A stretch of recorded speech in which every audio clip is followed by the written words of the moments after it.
This is the Transforming Anxiety podcast with Kelly Hanlon McCormick, and today is episode number 189, Protecting Your Efficiency.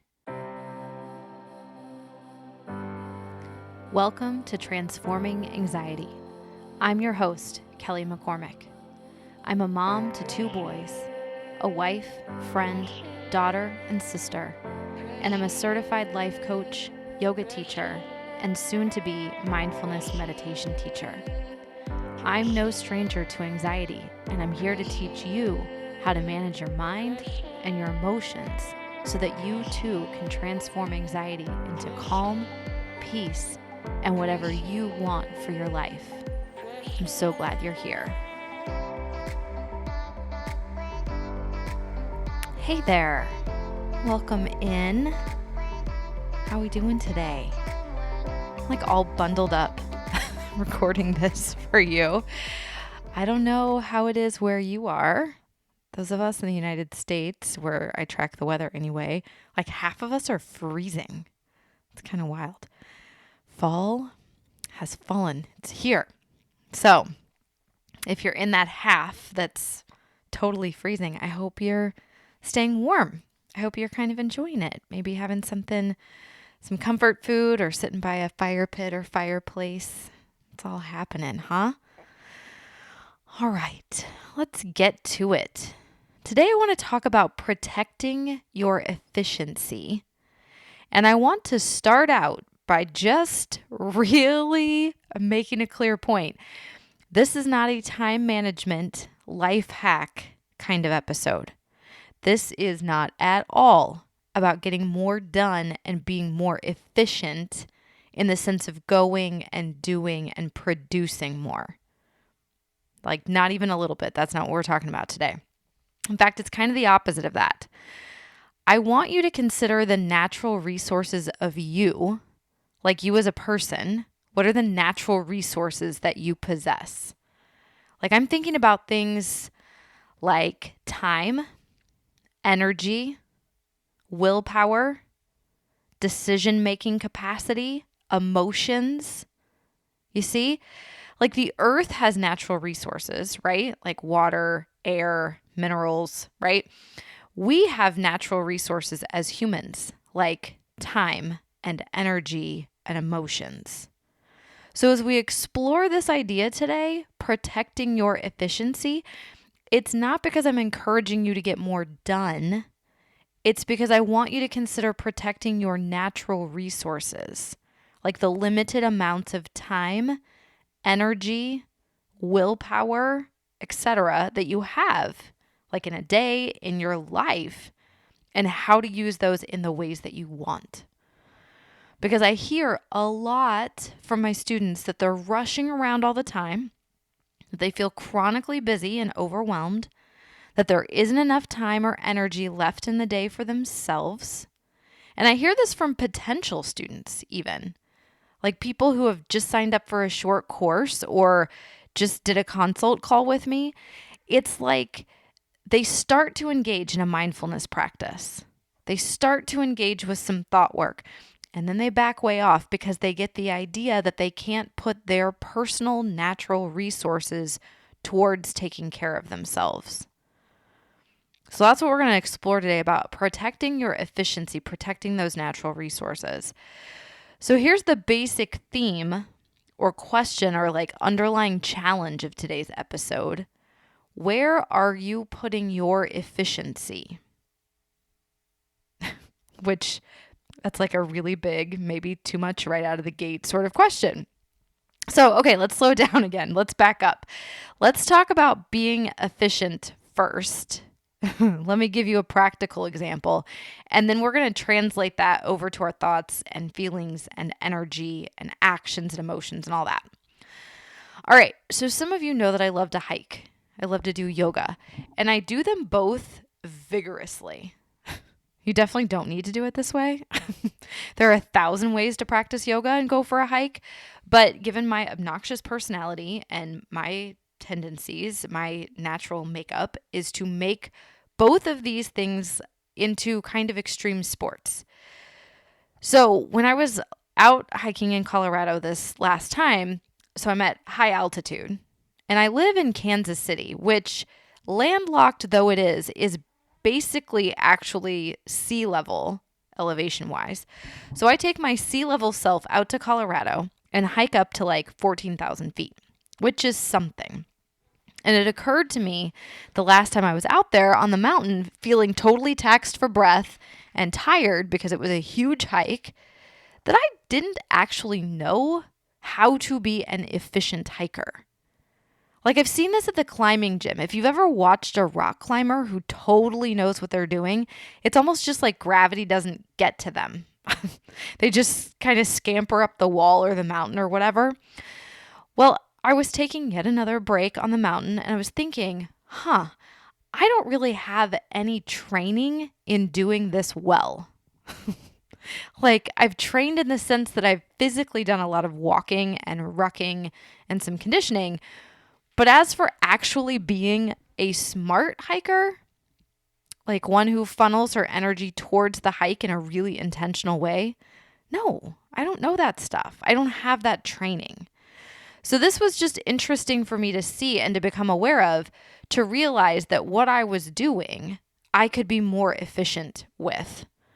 And I just mean things like jacking around with my pack, maybe even the pack that I'm using and wearing and how I'm wearing it. I don't know. Or when I'm using poles and spikes, or how big of steps I'm taking. Things like when I'm rehydrating and eating.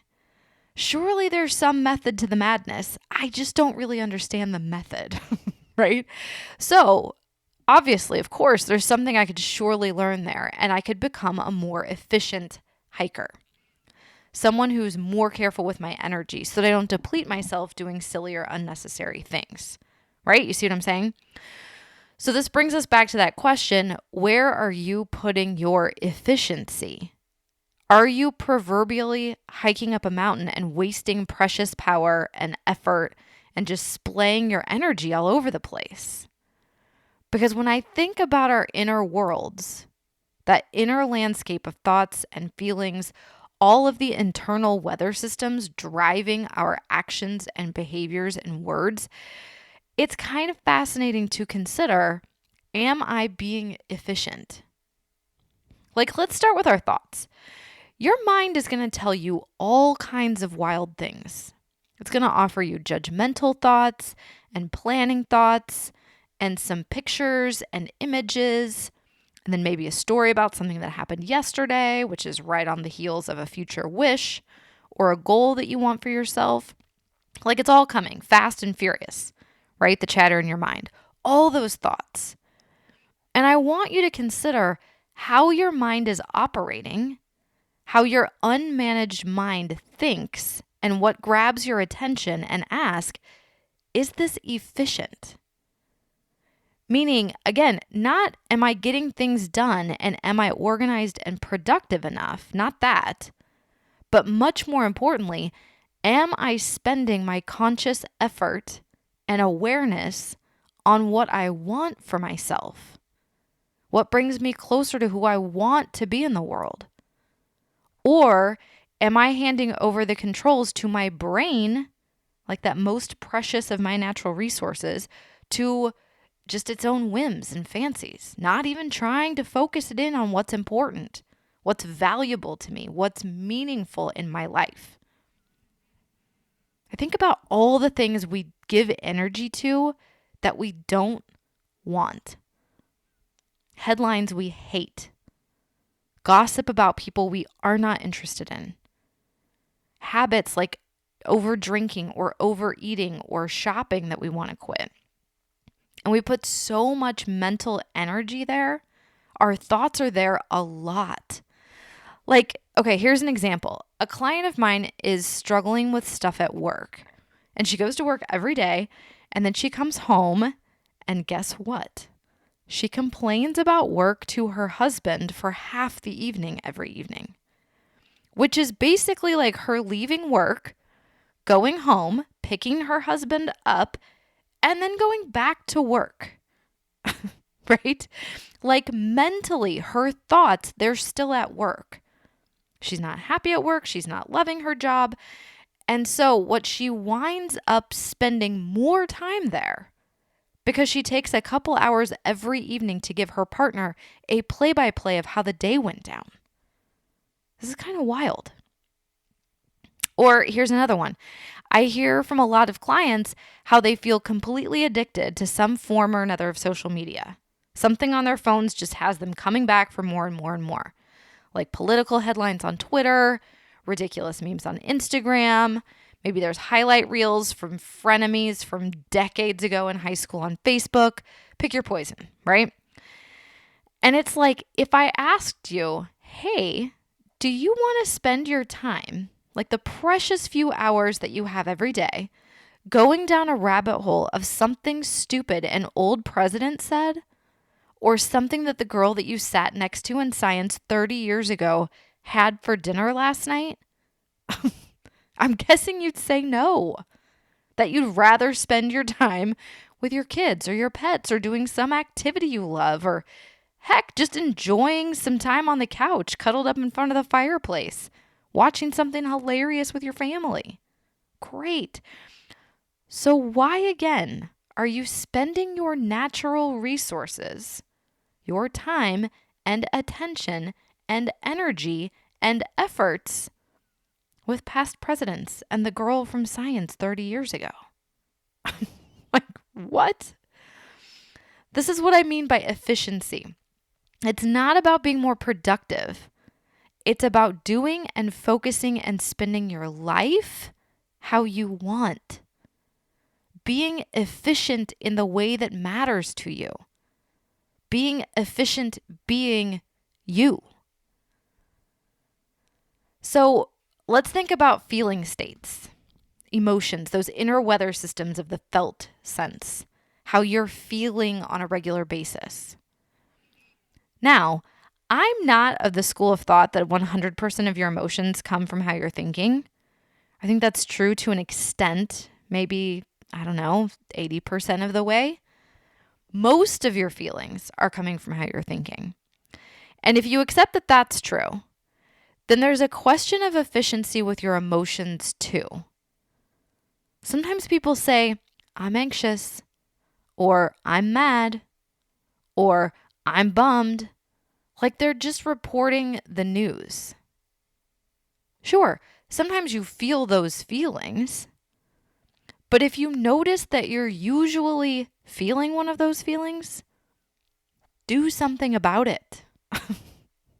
Is it efficient for you to be mostly anxious, or mostly mad, or mostly bummed in your life? Is that working well for you? If not, you don't have to settle for that. You don't have to spin your wheels in that emotional state. This takes some work, sure. It takes effort and consistency and commitment, yes. And it's totally figure outable. I've done it. I've experienced it. I've seen it. I've walked hundreds of people through the process. So let's take an example with this one. Kind of like the hiking thing.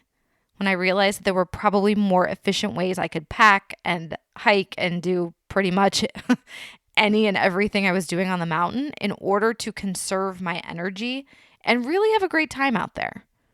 This is true in our lives too, that if we realize we're feeling a certain way, let's say we're usually anxious, just, hypothetically speaking, if you're usually feeling anxious and you're trying to work and parent and move about the world, be in your relationships, enjoy yourself from a place primarily of anxiety. How's that working? Is it efficient? Can you be the parent you want to be while racked with anxiety?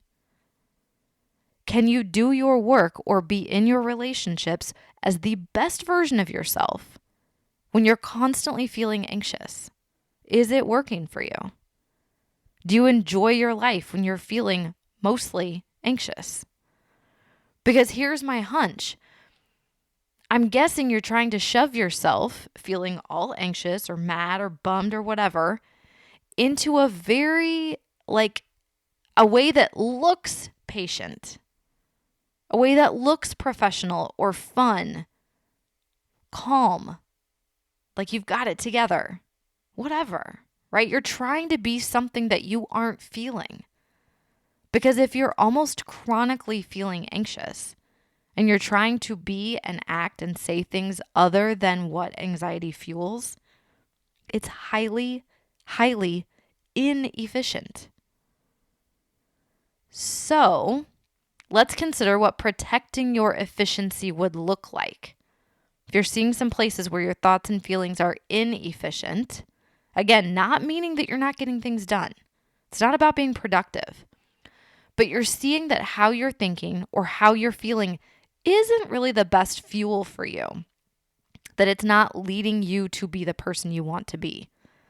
So how can you protect your efficiency? First thing, the fundamentals. You can treat yourself as if you're recovering from an illness, as if you're pregnant, as if you're injured, as if you're a newborn baby. Like, really, strip it all back to the fundamentals. Stay hydrated, eat well, and make sure you're rested. So many people in our society talk about skipping sleep in particular as if it's some badge of honor that they're walking around sleep deprived. Can we be done with this? You're winning nothing that way. You're not getting ahead, nor will you be able to cash all those extra hours in for some sort of accolade or trophy. Like, in fact, you're falling behind. You're doing harm. It's no good. So be sure you're drinking enough water, that you're eating the foods that work well for your body, and that you're getting plenty of sleep, plenty of rest, and plenty of downtime. This is required to protect your efficiency. You cannot think or feel your way out of those three basics. Yeah? Next, I want you to consider yourself as an asset. You are the most important asset in your life. I'm going to say that again. You are the most important asset in your life. Not your job, not your partner, not your kids, not your perfectly organized house or organic homemade dinner on the table at 6 p.m. every night. None of that matters as much as you matter. Truly, nothing matters if you aren't here. You with me?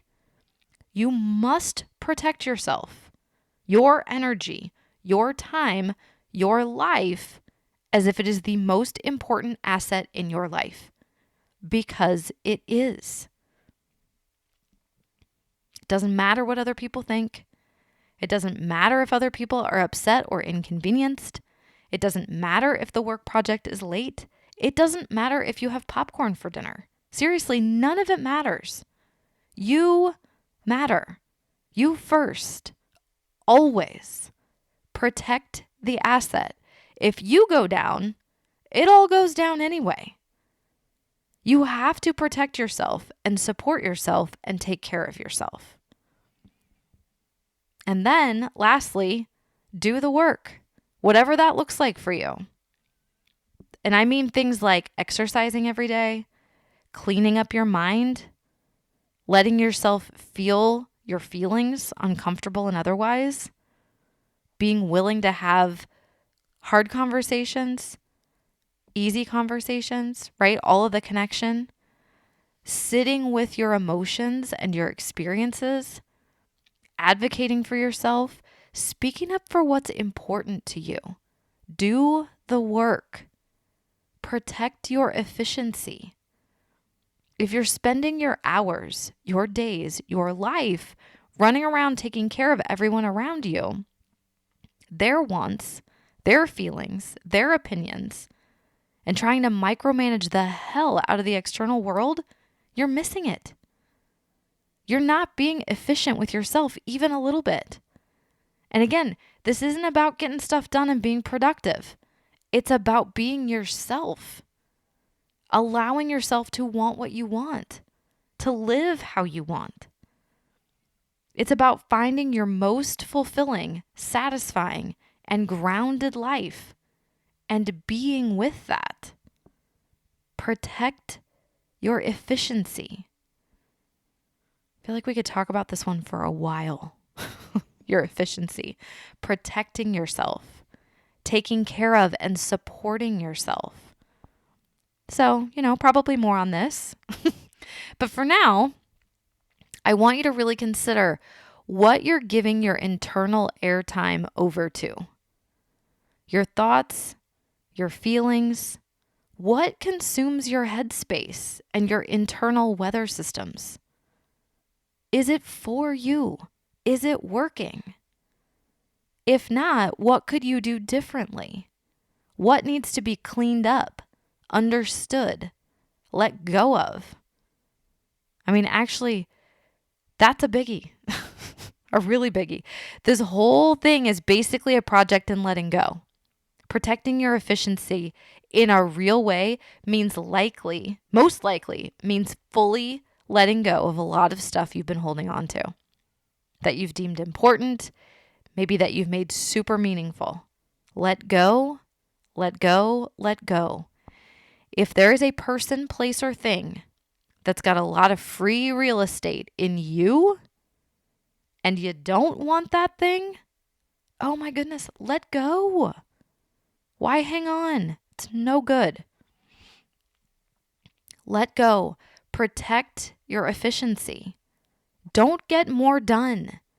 Just be willing to spend your natural resources, your time and energy and effort and attention where it truly matters to you. And delete the rest. Let go. Yeah? It's so simple. Not so easy. But really, don't let the not so easy part get in the way of the simplicity part. It is simple. So stay with that. All right? All right. That's it for today, my friend. I love this time with you. Hanging out, exploring, your willingness to consider these teachings and concepts and just try them on for yourself.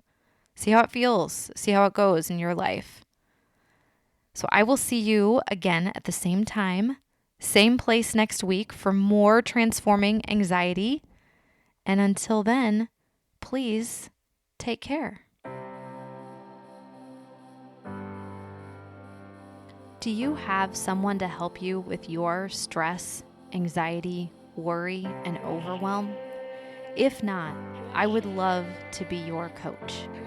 The Fierce Calm Project is my virtual coaching program where we get to go in on topics like this one, and I can help you apply these lessons to your life so that you're creating your own transformation.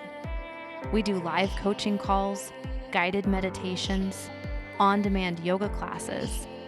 We hold book club where we read books your neighborhood book club won't, and there's lots of bonus content that I've created just for you. When you're ready to take what you're learning on the podcast to a whole other level, then come on over and check out the Fierce Calm Project at kellyhanlonmccormick.com/Fierce Calm Project.